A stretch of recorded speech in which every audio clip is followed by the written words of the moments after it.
First report. സംസ്ഥാനത്തെ തടവുകാരുടെ കൂലി കുത്തനെ കൂട്ടിയിരിക്കുകയാണ് സർക്കാർ. 63 രൂപയുണ്ടായിരുന്ന ദിവസക്കൂലിയാണ് 520 രൂപയാക്കിയത്.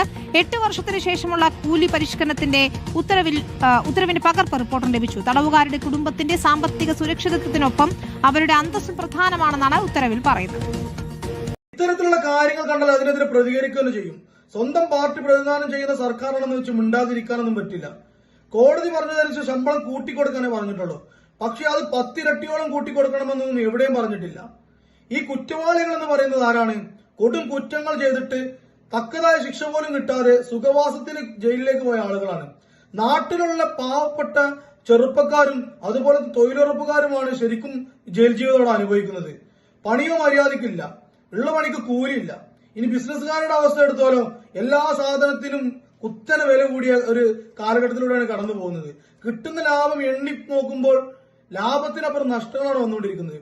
അപ്പോൾ ഈ കൊടും കുറ്റവാളികൾക്ക്, ആ 10,000 കണക്കിനുള്ള കുറ്റവാളികൾക്ക് വളരെ വലിയ ശമ്പളമാണ് കൊടുക്കുന്നത്. 600 രൂപക്ക് അടുത്ത്. ഇത്രയും പൈസ അവരുടെ കയ്യിൽ കിട്ടിയാൽ ഈ ക്രിമിനലുകൾ ശിക്ഷ കഴിഞ്ഞ് പുറത്തിറങ്ങുമ്പോൾ അവരുടെ ക്രിമിനൽ പശ്ചാത്തലത്തിന്റെ ഭാഗമായിട്ട് കൂട്ടാനേ സാധ്യതയുള്ളൂ. ഇനി അതിനപ്പുറം ഒരു കാര്യം കൂടി ഉണ്ട്.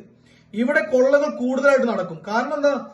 അഥവാ കൊള്ള നടത്തി രക്ഷപ്പെട്ടാൽ കോടീശ്വരനാകാം. ഇനി പിടിച്ചാലോ 5-6 വർഷം തടവ് ശിക്ഷ. എന്നാൽ ആ തടവ് ശിക്ഷയിലോ നല്ല ജോലിയും. ഇത്തരത്തിലൊരു സമ്പ്രദായം കേരളത്തിൽ ഒരിക്കലും നടക്കാൻ പാടില്ല. അത് കോടതിയായാലും ശരി, സർക്കാരായാലും ശരി. കോടതിയും സർക്കാരും ജനങ്ങളുടെ സേവനത്തിനും ജനങ്ങളുടെ ക്ഷേമത്തിനും വേണ്ടി പ്രവർത്തിക്കേണ്ടതാണ്. പക്ഷെ ഇത്തരത്തിലുള്ള കുറ്റവാളികൾക്ക് വേണ്ടി ഒരു സർക്കാരും കോടതിയും മുന്നിട്ടിറങ്ങിയാൽ ഇവിടുത്തെ പാവപ്പെട്ട ജനങ്ങളും നല്ലവരായ ജനങ്ങളും എന്തു ചെയ്യും? അതും കൂടി ഓർത്തിട്ട് വേണം ഇത്തരത്തിലുള്ള പദ്ധതികളൊക്കെ നടപ്പിലാക്കാൻ. ഇത് പൂർണ്ണമായും ഒഴിവാക്കണം. ഇത് ഒരു സർക്കാരിന് പറ്റുമെങ്കിൽ ഇത് പൂർണ്ണമായി ഒഴിവാക്കണം. വേണമെങ്കിൽ ഒരു നിശ്ചിത തുക കൂട്ടിക്കൊടുക്കാം.